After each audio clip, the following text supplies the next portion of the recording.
seja muito bem-vindo ao canal Resumo de Odonto.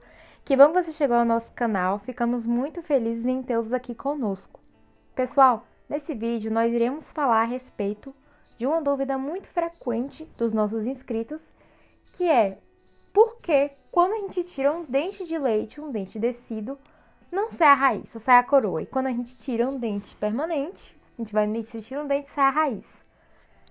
Antes da gente responder essa pergunta, se você gostou desse vídeo, não esquece de se inscrever no canal para que esse canal cresça mais ainda e consiga alcançar outras pessoas e curte esse vídeo, tá? Pessoal, por que na extração de um dente de leite não sai a raiz? A gente não consigo entender, porque quando eu tiro o dente do meu filho, pessoa, sempre me perguntei por que quando a criança tira o dente sai só aquela coroa, por que não sai a raiz? Afinal, dente de criança não tem raiz? Antes da gente explicar essa pergunta, vamos falar rapidamente sobre a anatomia dentária de um dente. Ela é composta por esmalte, dentina, polpa, tem o cemento, tem o osso alveolar e tem os nervos e vasos sanguíneos que são inervados aqui à polpa dentária. Então, isso gera a função do dente. E, externamente, o dente ele é composto por uma coroa, né, a porção coronária, que é a porção média, e a porção radicular, que é a raiz. Então, tanto o dente de leite, dente descido, quanto os dentes permanentes, eles apresentam essa mesma anatomia. É claro que dentes mais jovens, eles vão apresentar essa polpa mais longa, então ela vai estar aqui mais próxima à dentina. Mas em relação aos seus componentes, eles são os mesmos, independente da dentição. Nessa imagem, a gente pode ver que uma radiografia pré-apical de uma criança que está na fase mista de erupção, como a gente pode ver aqui nessa imagem e nas outras também, que eles são conhecidos, né, como os dentes de leite e aqui os permanentes. Então, aqui a gente consegue observar a raiz dentária.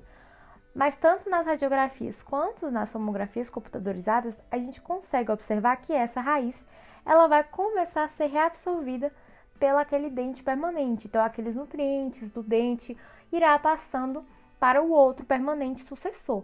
Então, tanto as bactérias positivas, digamos assim, quanto as negativas, então, por isso que a gente fala que uma criança ela precisa de um tratamento saudável para o seu dente. Então, não podemos deixar cáries em dentes de criança, mesmo que eles vão ser extraídos depois, quanto de tratamentos endodônticos. Então, muitos pais ficam na dúvida, né? Por que faz tratamento endodôntico em criança? Porque não extrai logo esse dente, já que ela vai trocar, né? Já que tem um extra, digamos assim.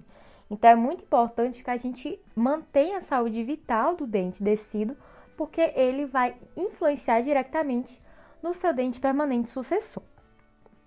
Então, a gente vai explicar agora a partir desse slide sobre o ciclo de vida do descido. Então, o ciclo de vida ele vai encerrar com a erupção de um dente no processo de reabsorção fisiológica da raiz do dente descido e a erupção do permanente, ou seja, o descido ele vai começar a sofrer um processo que a gente chama de risólise.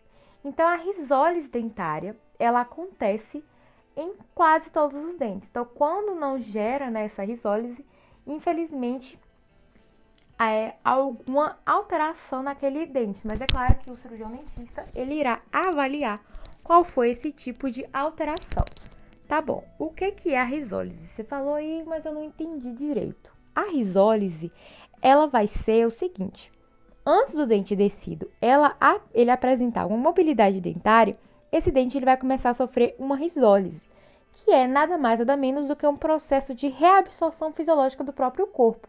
Ou seja, vamos supor que aqui eu seja o dente descido e aqui o dente permanente. Então, essa raiz desse dente, risólise vem de raiz e a reabsorção, ela vai começar a ser reabsorvida pelo dente permanente.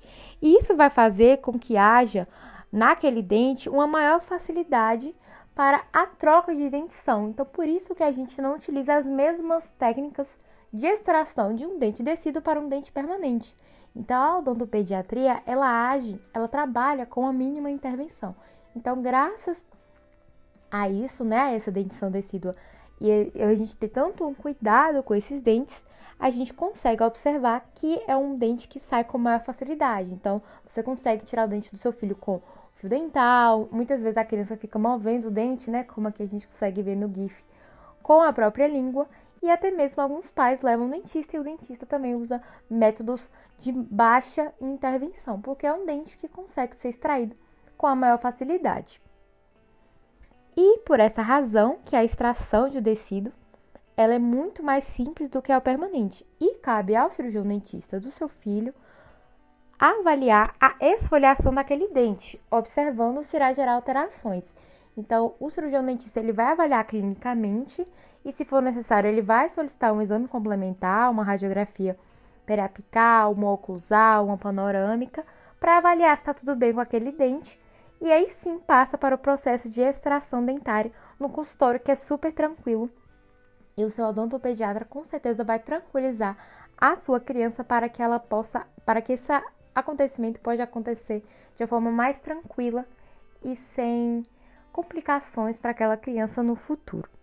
Então, se os pais notarem alguma alteração nos dentes, na boca como um todo, de seus filhos, sempre consulte um cirurgião dentista, tá? Então, a gente recebe muitas perguntas aqui no canal, a gente responde com todo carinho, mas a gente sempre orienta você a consultar o seu cirurgião dentista, porque às vezes acontecem alguns casos aqui que as pessoas querem uma resposta de imediato, um diagnóstico, porém a gente trabalha com exame clínico, então a gente precisa ver para diagnosticar e assim poder tratar.